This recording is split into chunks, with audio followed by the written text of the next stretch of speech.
Good evening, viewers. My name is Joe, and I am a weapon of mass instruction. All right. Last series of episodes of my series, Weapons of Mass Instruction, I started talking about your fundamentals of shooting, including my pistol. All right, my Bersa Thunder 380cc. I've already cleared it on my previous take of this episode. All right. Last episode, I got into stuff that you could do to a target, such as hammered pairs and controlled pairs, especially effective with lower caliber weapons in order to effectively take down the target. All right, you might not always be able to take single shots. That's what those double taps are for. Go ahead and watch that if you haven't already. That actually directly plays into tonight's episode, which is different drills that you can execute for certain what-if scenarios. All right, basically I'm going to cover your failure to stop drill, Mozambique drill, and the box drill. All right, first off, why would you need to drill? All right, pretty much the way the human brain works is it uses what's called muscle memory, or just habit, if you will. Okay, a lot of people out there, what do you do first thing in the morning? You make a cup of coffee, right? A lot of people will automatically lock the door on their way out. All right, those are not automatically going to come to you. They are a matter of habit. You start doing it, thinking about it, and then after a while it becomes just a matter of habit. You don't think about it anymore. Muscle memory is exactly the same thing, okay? Basically, that's why you train and practice with your fundamentals, all right? That's why you train and practice your drills, okay? That's pretty much what it comes down to. You want to learn good habits, get rid of the bad habits. When it comes to defense, this is especially important. You might have already noticed that I have the bad habit of going in between topics, all right? That's something I really just can't get rid of. It's ingrained in me, all right? But if you ingrain the good stuff and intentionally put it there and make sure to train like you fight, then you'll be better off. Okay, first off, what if situations? The world is full of them, right? What if this, what if that, what if the other thing, all right? When I was training to be a grunt in the infantry training battalion, we would pester our instructors all over the place with what if questions, all right? And they would always get pissed off and say, you know what if crickets had machine gun wings? Then birds wouldn't fuck with them, would they? That's pretty much it. There's certain things they had to teach, and they couldn't get into all the what-if situations. But you, as the home defender, need to get into those what-if situations and start thinking about what if the bad guy comes through the front door? What if he comes through the back door? What if the bad guy's high on something? He's not reacting to your gunshots. What if he's wearing body armor? What if he's a big, tough, bad guy who's freaking jacked on freaking, all sorts of meds, has body armor, and has been shot before, okay? All sorts of things that you got to think about. All right, so your first type of drill tonight is your failure to stop drill. What if your bad guy has body armor, all right? This is what it's for. Okay, when you execute your hammered pair on a bad guy, all right, after you execute that hammered pair, you're going to search and assess that immediate surroundings of that bad guy. You're going to check to see if there's additional bad guys in the area who are posing a threat to you and your family. You're also going to check if that bad guy is down for the count, or if he's getting back up to keep on fighting. If he hasn't gone down, is he dazed? Is he confused? Is he raising his gun back up to shoot? All right. If the answer to that question is yes, then what you're going to do is A, either go for a well-aimed headshot to take down the target once and for all, or B, you're going to transition down to his pelvic bone, and you're going to incapacitate him. All right. Either way is going to work. If you have to put additional rounds into him, go ahead. But basically, minimum of 3 is needed to efficiently take down the target, all right? So that's what it's for. If the bad guy's high, if he's using body armor, different stuff like that, all right? You might want to go for that pelvic shot if there's certain things going on, which I can't, really imagine right now. What if you wake up in the middle of the night and your family's gone, and that bad guy is there, and he's got a gun drawn? All right, you might want to take him alive so the cops can question him and figure out where the fuck your family went, right? That's a good idea. So you might not always want to go for that headshot. By the way, with small calibers like 380s, 32s, 25s, 22s, even 9 mils, okay? Certain 9mm calibers are not powerful enough to penetrate the skull no matter where you shoot. So if you're going to go for a headshot, you need to make sure it counts.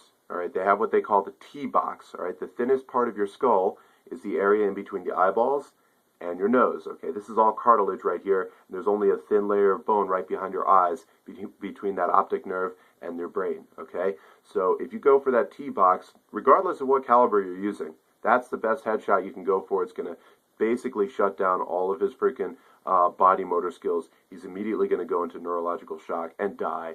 All right, that's pretty much what you need to do, especially with those smaller calibers. If you clip him in the side of the head, he's probably not down for the count. You might fracture his freaking skull. If you're lucky, that bullet might penetrate, might put him into a coma, might not. But smaller calibers have been known to actually curve around the outside of the cranial, the cranial bone. Okay, so you got to watch out for that. Okay, enough about that. Next up, Mozambique drill.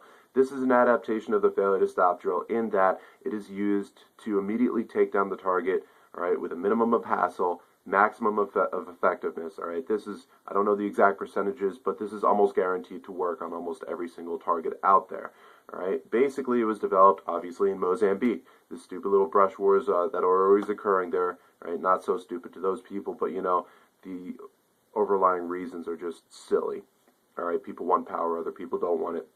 Anyway, it was developed by certain special operations units that I can't freaking bring to memory right now. I believe it was one of the SASs, like England or freaking Australia or something like that. Who knows?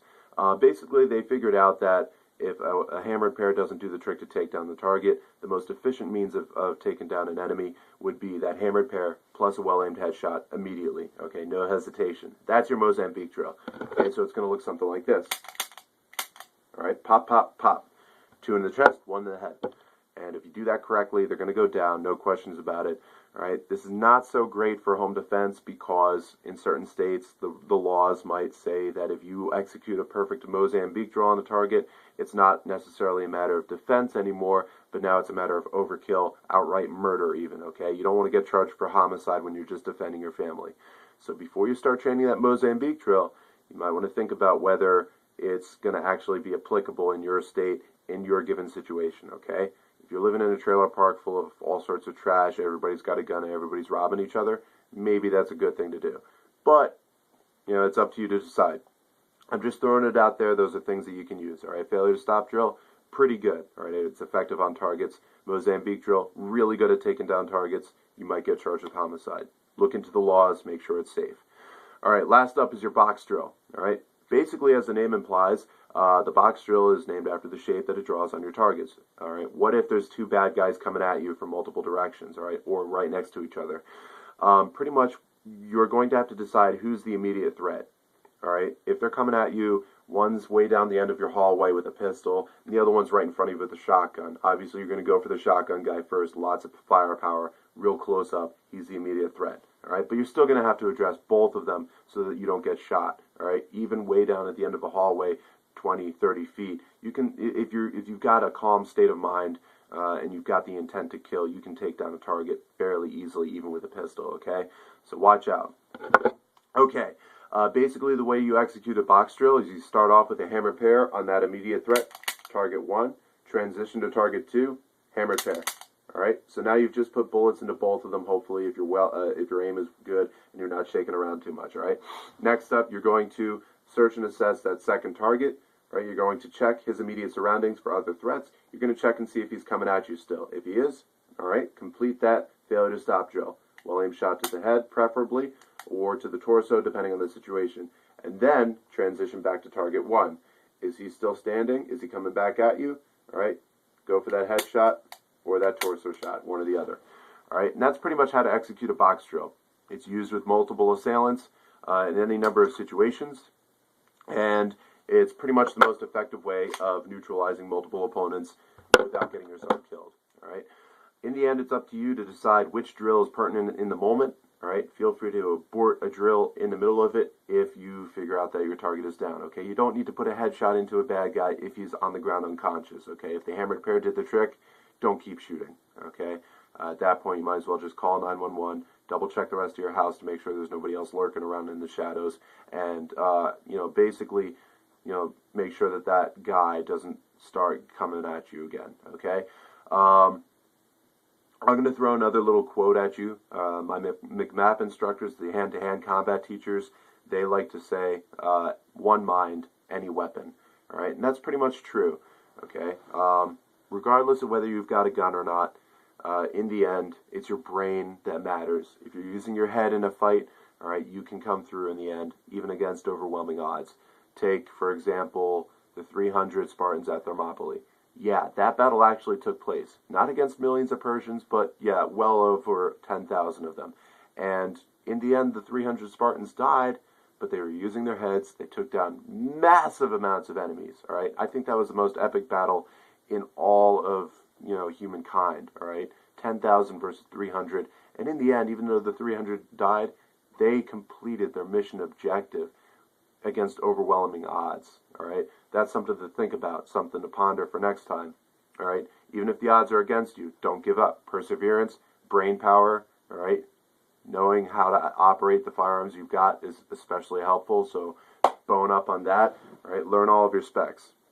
I really haven't learned a whole lot about the burst of the Thunder 380, but what I do know from experience at the range is it's a very versatile weapon. It's very accurate for its size, and 380s, yeah, they're not the most lethal, but for its purpose, it's great. Accurate out to at least 20 feet in the right hands. It's not too heavy, and the ammo capacity you really can't complain about. 7 rounds plus 1 in the chamber if you want to power up. Different stuff like that to think about. Ammo capacity, stopping power, all sorts of what ifs. All right, but go ahead and ponder them. Go ahead and come up with situational solutions to all those possible problems. If you have to write it down, that might be even better. All right, I'm going to wrap it up now before it gets too long. All right, I want to say thank you to all my viewers. All right, so far I'm up to just over 100 as of last week, which I am extremely grateful for. When I first started doing this project, I wasn't even hoping for maybe 10. I was just doing it for my own pleasure. But if you guys want to keep on watching, go ahead and like my video. All right, go ahead and subscribe if you want to see some more. And I would really appreciate comments, okay? Go ahead and start an argument if you want. If you think there's a better way of doing things, let me know, all right? I'm not going to just flame you. I'm all in for freaking constructive criticism. There's always new techniques coming out there. All right, I'm telling you what I learned in the Marine Corps, and there might be new stuff out there. I'd really love to hear about it. All right, again, my name is Joe, and I'm a weapon of mass instruction. I'll see you all next time.